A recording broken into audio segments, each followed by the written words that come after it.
in a recent documentary that you can find on Hulu where 10 young people are asking questions to Pope Francis, and I want to do a review later because I really found it amazing and quite profound.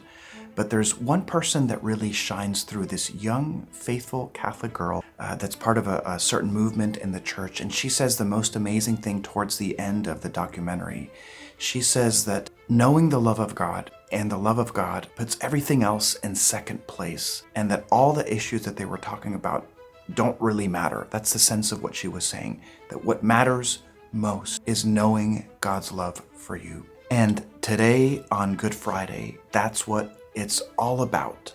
So I want to leave just a very simple meditation for you. I want you to get the most out of this Good Friday. It is such an important day for us, almost like at the center of the calendar, because it's where we see how much Jesus really loves us. It's really the place where everything else is born. Divine mercy and the resurrection comes from this complete death on the cross that Jesus suffers from us. And so I want to make this connection that's obvious to divine mercy by reading to you this amazing quote from paragraph 1190. From all my wounds, like from streams, mercy flows for souls. But the wound in my heart is the fountain of unfathomable mercy. From this fountain spring all graces for souls. The flames of compassion burn me.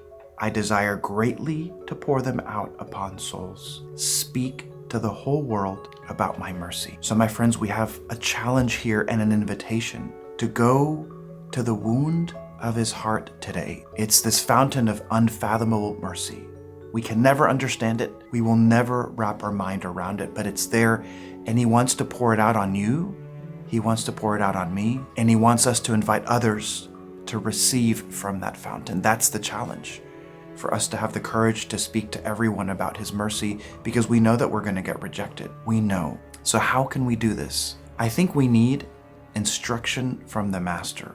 One of my favorite meditations is the following. When Jesus dies on the cross at 3 p.m., everyone scatters.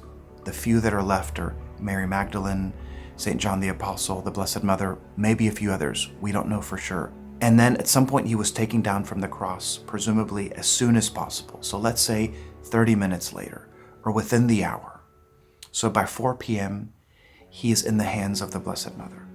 And then they had to bury him before sunset because the following day was a Sabbath and they could not work, and it was a solemn one. When you read the scriptures, you see that Joseph of Arimathea, he's running back and forth and getting permission, and they're getting the spices, so you can calculate that that would have taken a long time.